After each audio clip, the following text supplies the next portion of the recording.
일이 일어날 줄로 믿습니다. 우리 온 마음다해 하나님을 사랑하십시다. 아멘.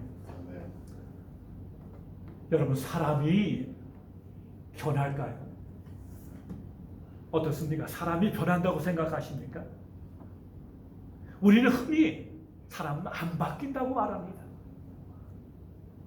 아무리 애써봐라 결국 도루묵된다고도 얘기합니다. 그래서 나온 말이 개꼬리 3년 묻는다고 소꿀이 되냐? 심었던 분들은 저 인간이 바뀌면, 저 사람이 바뀌면 내 손에 잠을 지진다고 그런 말을 좀 심하게 하기도 합니다. 그런데 정말 우리가 사람이 변하지 않는다고 정말 생각하십니까? 심지어 교회 안에도 그런 말을 하는 분들이 꽤 계십니다. 그렇단 말입니다. 우리는 복음과 하나님의 능력을 부인하는 결과가 되고 맙니다. 왜냐하면 성경은 분명히 주님 안에서 사람이 바뀐다고 말씀하고 있기 때문입니다. 그중 대표적인 사람이 오늘 본문에 나오는 베드로입니다. 여러분, 베드로는 다 아시죠? 여러분, 베드로 하면은 딱 떠오르는 이미지가 뭡니까? 뭐죠? 네, 뭡니까? 딱 베드로 하면은 12제자 중에서 항상 제일 먼저 이름이 나오는 사람입니다. 대변인, 마청적입니다. 리더입니다. 그리고 굉장히 좀 불안정해요. 잘 나서기도 하고 실수도 하고 덤벙대기도 하고, 어떻게 보면 생각보다 행동이 먼저 앞서는, 겉으로 보면 굉장히 강한 사람인데 사실 따져보면요 굉장히 마음이 여려요. 참 어떻게 보면 갈릴리 바다만큼이나 그 성품이 변화무쌍한 사람이 사실은 베드로입니다. 근데 이러한 그 베드로의 성품을 잘 말해주는 성경 구절이 있습니다. 마태복음 14장 25절 이하를 보면 우리가 알 수 있습니다. 이렇게 되어 있습니다. 밤 4시경에, 밤 4시면 요즘으로 하면 새벽 4시경입니다. 가장 어두울 때입니다. 예수께서 바다 위로 걸어오셨어요. 그러니까 캄캄한 와중에 제자들은 지금 배에서 지금 노를 잡고 있는데 시커먼 밤에 시끌시끌 그린다는 사람들이 놀래갖고 유령이다 하면서 벌벌 떨었거든요. 그때 예수님께서는 가까이 오셔서 뭐라 합니까? 내니 안심하라. 걱정하지 말라고 했어요. 이때 아무도 나서지 못하는데 우리 형님 베드로가 나오는 거죠. 주여, 말을 주시면 나를 명하사 이 무리를 나로 걷게 하옵소서. 그러니까 오라고 하거든요. 근데 그 캄캄한 밤에 그 물결치는 바다 위를 베드로가 믿고 걸어가는 겁니다. 잘 걸어가다가 갑자기 제주기 들어가서 옆을 보니까 파도같이 바람 날리시니까 그 순간 뭡니까? 겁을 덜컥 났거든요. 그 순간 무서워서 그가 두려워하니까 물에 빠졌다고 성경은 말씀하고 있습니다. 그러니까 주야 구원해달라고 하니까 주님께서 그의 손을 붙들고 그를 물에서 건져 올리십니다. 그리고 말씀하시죠. 믿음이 작은 자야 왜 의심했느냐. 그리고 예수님께서 베드로와 함께 배에 오르시자 그 무서운 파도와 바람이 잠잠했다고 성경은 말씀을 하고 있습니다.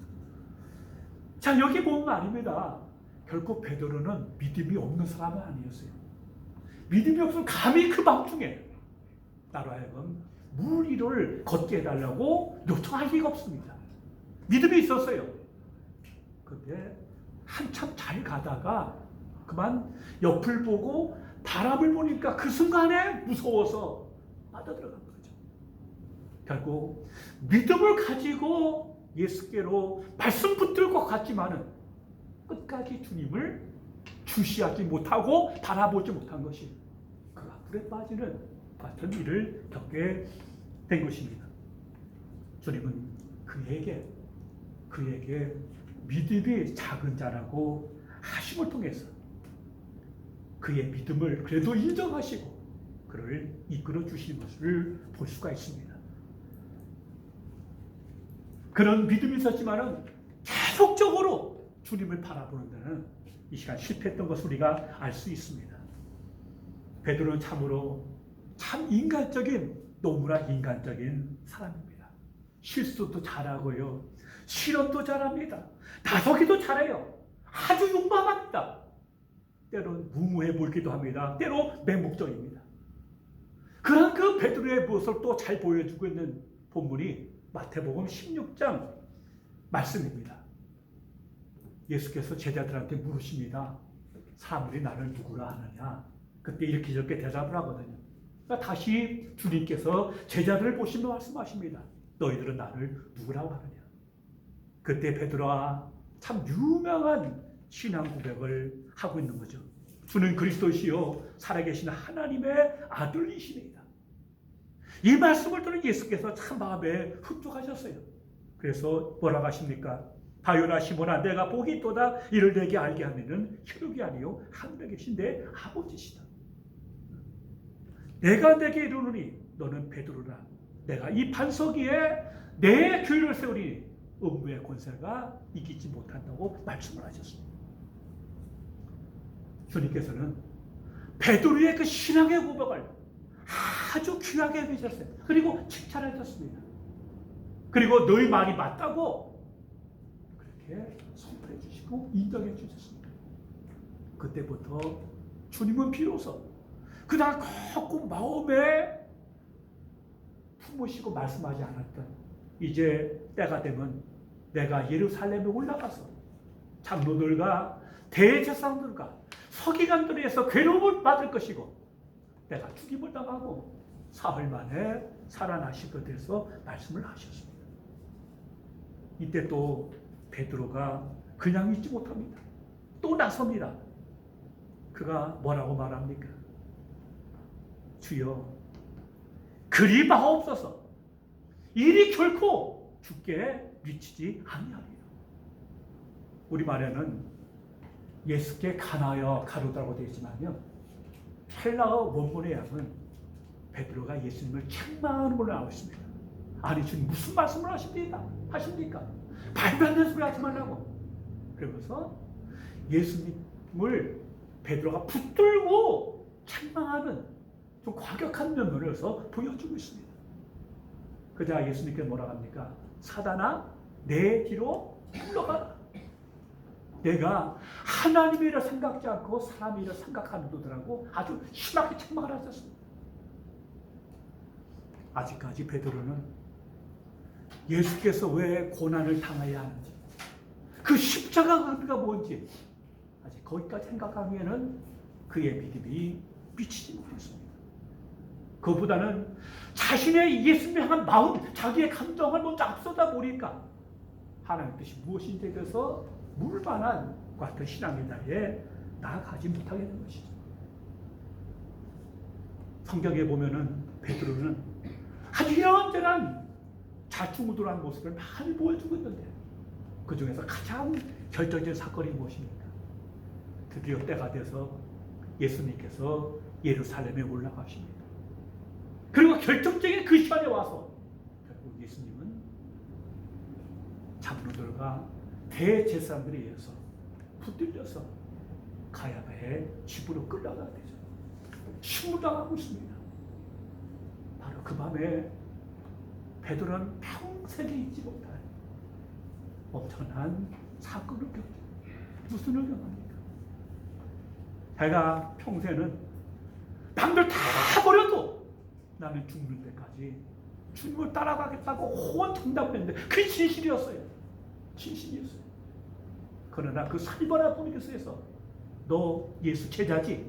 딱 찍으니까 너무 놀라갖고 뭡니까? 나 아니다고. 나 예수 모른다고. 심지어 작은 계집아이 앞에서까지 예수님을 저주하면서 맹세하면서 난 모른다고 하는 참 기막힌 일을 그거 하고 나고. 그 밤에 영화에 보면은 예수님의 눈초리하고 베드로의 시선이 만납니다.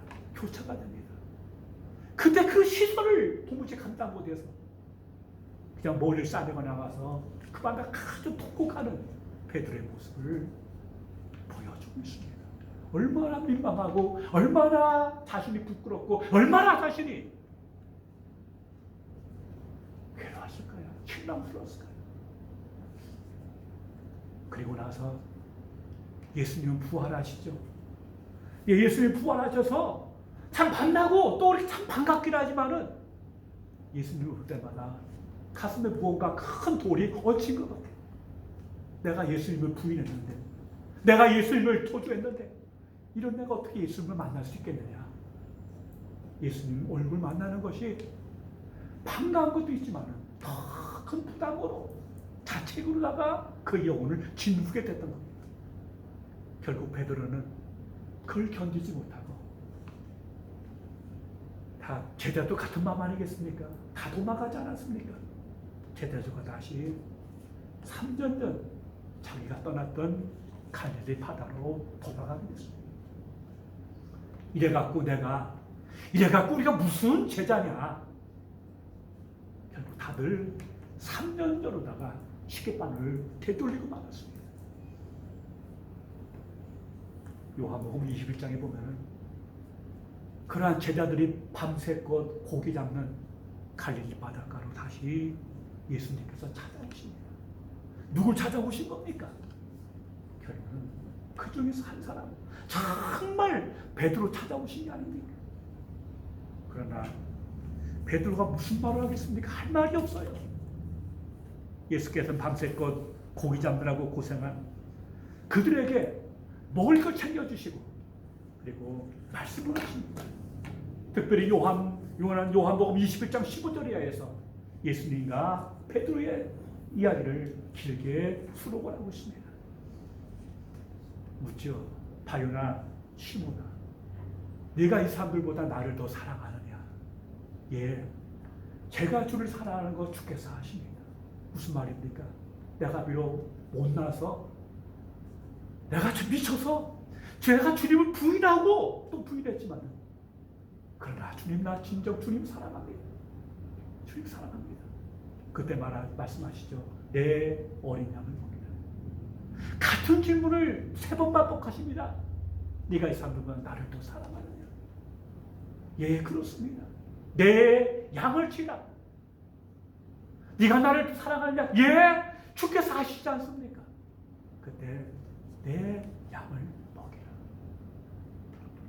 흔들리며 무너진 베드로의 마음을 찾아오셔서 세밀하게 만져주시는 예수님. 그 심판 영혼에게, 베드로에게 다시 양물을 맡기며 사명을 주시는 그 예수님이 얼마나 눈물나게 감격스러웠을까요? 오늘 본문 말씀은 예수님과 베드로가 처음 만나는 장면을 보여주고 있습니다. 맨 처음에는 동생 안드레가 예수를 먼저 만났어요. 근데 안드레가 보기에 이 예수님은 보통 비범한 건 아니었어요. 이분이 우리가 그토록 기다려온 메시아가 아닐까 싶어갖고는 자기 형을 데려다가 예수님께 만나게 합니다. 참 베드로하고 예수 만나요. 근데 그 첫 해민에서 주님께서 뭐라고 하십니까? 뭐라고 하십니까? 오늘 본문 보시면 내가 요한의 아들 시몬이니 장차 뭐라고 해요? 게바라. 게바는 뭐냐? 아람어입니다. 이 말을 헬라어 바꾼 베드로예요. 그 뜻은 뭡니까? 반성이에요. 시몬은 우리가 지금까지 본 것처럼 정말 흔들리는, 정말 바람에 흔들리는 갈대처럼 휘청거리는 인생이지만, 지금 베드로의 모습은 갈대 같은 모습이지만 너는 장차 게바라. 이 말을 원문을 풀어보면 게바라 일컬음을 받을 것이라고 그렇게 말씀하고 있는 것입니다. 주님께서는 지금 베드로의 모습이 아니고 이 베드로가 바뀌어서 변화될 후의 모습을 바라보시면서 그에게, 시몬에게 게바란 베드로라는 이름을 그에게 부여해 주신 겁니다. 여러분, 성경에서 새로운 이름을 받는다는 것은요, 주님과 새로운 관계에 들어감을 말합니다. 아멘. 이 말은 뭐냐? 새로운 정체성, 새로운 존재, 새로운 피조물, 새로운 시작이 됐다는 말씀입니다. 이후에 주님은 우리가 보아한 것처럼 그가 막 엎치락치락 하면서 참 그렇게 흔들릴 때 끝까지 주님은 그를 붙들어 주시고 만져주시고 세워주시고, 그가 완전히 그 마음이 무너졌을 때 아까 말씀드린 것처럼 찾아가서 그를 세 번씩 세워주시면서 그를 좌절과 절망에서 이렇게 세워주셨습니다. 그러나 솔직히 우리가 보험서를 볼 것 같으면요, 개발 어림도 없어요. 반석 근처도 못 가요. 예수님께서 사람을 잘못 보신 게 아닐까. 왜냐하면 우리의 기대에 베드로는 미치는 정도가 아니고 아예 멀어도 너무 멀리 갔어요. 왜요?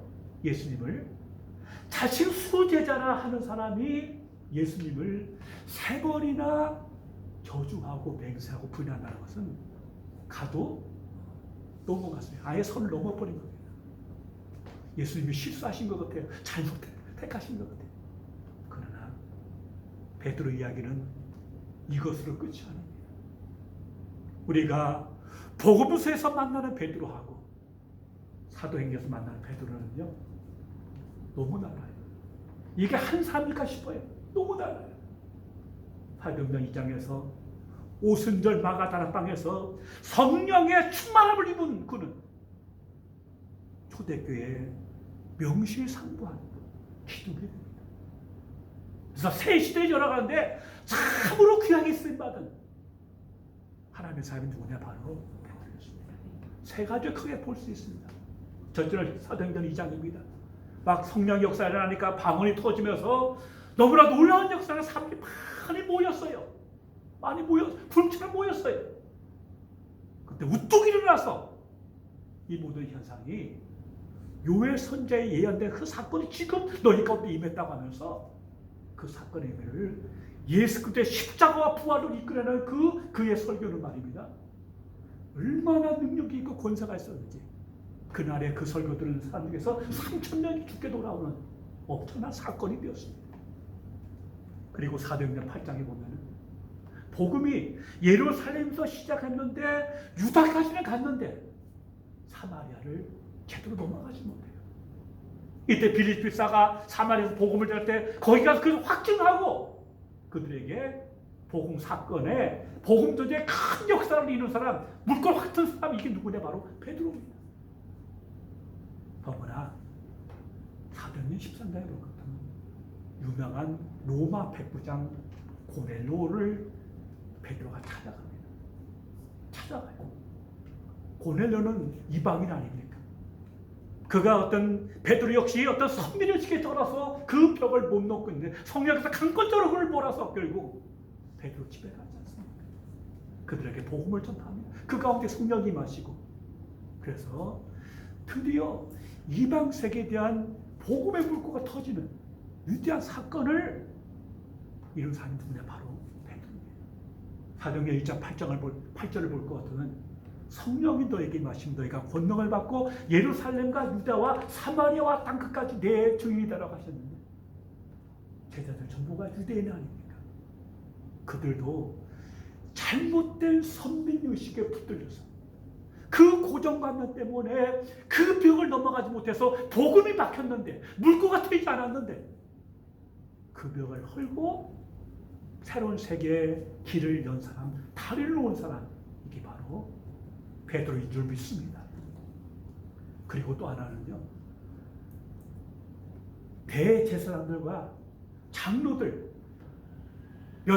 몇십일 전에 예수님을 심판하는 그 사내들의 공의에 그 살벌한 그 자리에서 그들이 복음 전하지 말라고 막 압력을 누니까 뭐랍니까?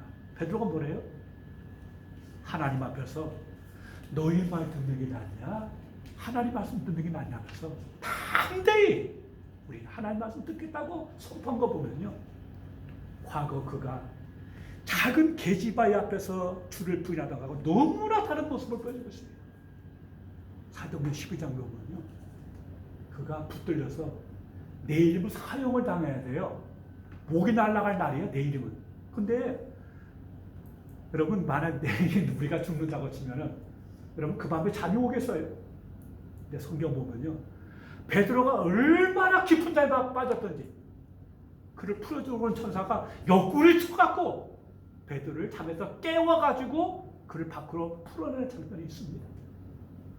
참 이거는 도저히 상상이 안 되는 것 같은 믿음의 사람. 그게 바로 누구냐? 바로 베드로입니다. 여러분, 바뀌었습니까? 안 바뀌었습니까? 바뀌어도 엄청나게 바뀌었습니다. 이게 바로 뭐냐? 복음의 능력이고 성령의 능력인 줄로 믿습니다. 바울은 이런 사람이 이렇게 말했습니다. 새로운 피조물을 향했습니다. 그런즉 누구든지 그리스도 안에 있으면 새로운 피조물이라. 이전 것을 지나갔으니 보라 새 것이 되었도다. 너무나 많이 달라요. 우리는 이런 사실을 보면서 사람이 안 바뀐다는 말, 믿어도 별 수 없다는 말, 그런 불신앙의 말을 하지 말아야 합니다. 베드로의 훗날은 기록에 의하면 성경에는 없습니다만 그가 노년에 로마로 간다고 합니다. 로마 교회를 섬기다가 네로 황제 때 극심한 박해가 임하니까 그걸 피해서 로마에서 나오던 길에 예수님을 만난다고 합니다. 예수께는 로마로 들어가시고 베드로 나오는 겁니다. 그때 묻지요. 코바디스 도미네, 주여 어디로 가시나이까? 나는 네가 외면한 교회를 위해서 들어간다. 그때 베드로는 다시 발걸음을 눌러 로마로 들어갔고 십자가에 거꾸로 달린 채 순교했다고 그렇게 말하고 있습니다. 정확한 역사적 기록은 모르겠지만 이 말은 뭐냐? 요한복음 20장에서 내가 젊어서는 마음껏 하지만 네가 늙어서는 사람들이 내가 띠띠우고 원치 않는 곳으로 데려가겠다고 하신 그 말씀을 이룬 것이라고 그렇게 저는 믿습니다.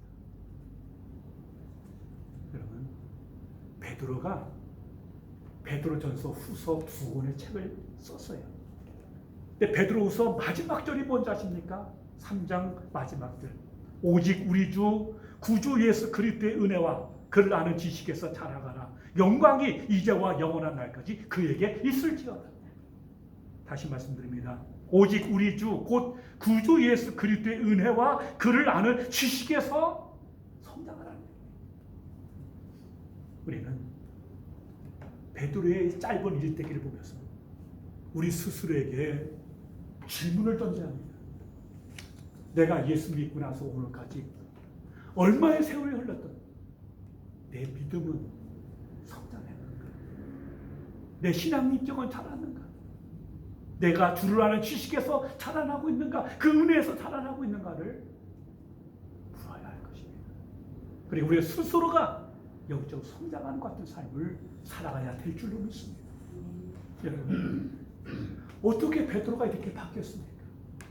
첫째도 예수님, 둘째도 예수님, 셋째도 예수님. 예수님께서 그를 여기까지 이끌어 오신 줄로 믿습니다. 어떻게 바뀝니까? 첫째는 뭐니 해도 예수님 만나야 합니다. 예수님 만나야 합니다. 예수님 만나면 인생이 달라집니다. 아멘? 인생이 달라집니다. 세상 팔자가 바뀐다는 얘기입니다. 그러므로 우리 인생에서 정말 예수님을 만나는 것보다 더 큰 사건은 없는 줄로 믿습니다. 둘째는 예수님을 끝까지 따라가야 합니다.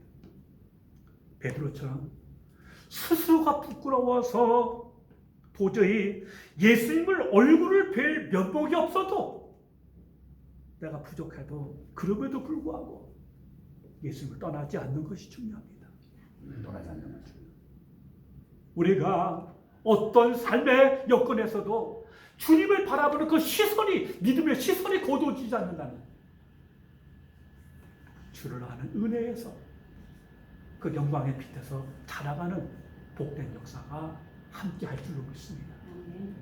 마치 나단의 호수는 큰 바위 얼굴처럼 평생을 그 큰 바위 얼굴을 보면서 성장했던 어거스틴가 결국 그 큰 바위 얼굴에 주인공이 되는 거죠.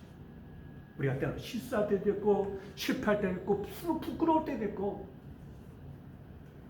차마 주님 얼굴을 뵙지 못할 때도 있지만 그럼에도 불구하고 우리 눈을 믿음의 시선을 주님께 돌릴 때 떼지 않을 때 우리 가운데 주 예수 그리스도의 은혜와 영광과 지식에 해서 자라나는 그래서 언젠가 감히 우리의 얼굴에서 주님의 은혜를 아는 빛이 자라는 복된 역사가 같이 하게 되실 것입니다.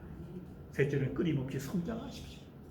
아까 베드로 3장 후서 3장 마지막 말씀처럼 오직 우리 주 구주 예수 그리스도의 은혜와 그를 아는 지식에서 자라가라 성장해야 주께서 그를 일으켜 주시고 이끌어 주셨지만 우리 속에서 자라고자 하는 이것이 있을 때 우리의 내적 기가 부쩍 자라고 영적 속사람이 성장해서 더욱더 주를 닮아가는 복된 은혜가 가차게 되줄 것입니다.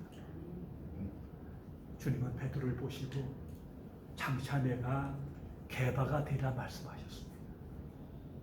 그 주님께서 오늘 우리를 보시고 같은 말씀을 하십니다. 장차 게바가 되리라. 지금은 흔들리지만 장차 믿음의 사람이 되라. 너는 복된 사람이 될 것이다. 복의 근원이 되어라. 너는 선물이 되어라. 너는 희망이 되어라. 능히 그럴 수 있다. 내가 너를 도와주겠다. 이끌어주겠다. 그래서 주님께서 그 베드로를 통해서 영광 받으신 것처럼 오늘 부족한 저와 우리 모두 통해서 주께서 영광 받으시게 될 줄로 믿습니다. 장차 개발하리라. 너는 새로운 존재가 될 것이다. 너는 복이 되어라. 너는 복이 되어라. 너는 다른에게 하나님의 선물이 되는 같은 삶을 살 것이다. 지금은 미약하도 지금 부족해도 창당이 될 것이다. 너는 복의 아비가 될 것이다. 너는 복의 어미가 될 것이다. 너는 다른 이에게 희망의 증거가 될 것이다. 장차 개발하리라. 이 복을 누리시기를 주님의 이름으로 축원합니다. 기도합니다. 감사합니다. 지금 모습 부족하지만 지금 모습 베드로처럼 흔들리지만 장차 개발하리라 하신 말씀대로 우리의 삶이 축복의 통로가 되고 선물이 되고 희망이 되는 복된 은혜가 함께 할 줄로 믿습니다. 이 복을 누리게 하여 주옵소서. 예수님 이름으로 기도하옵나이다. 아멘.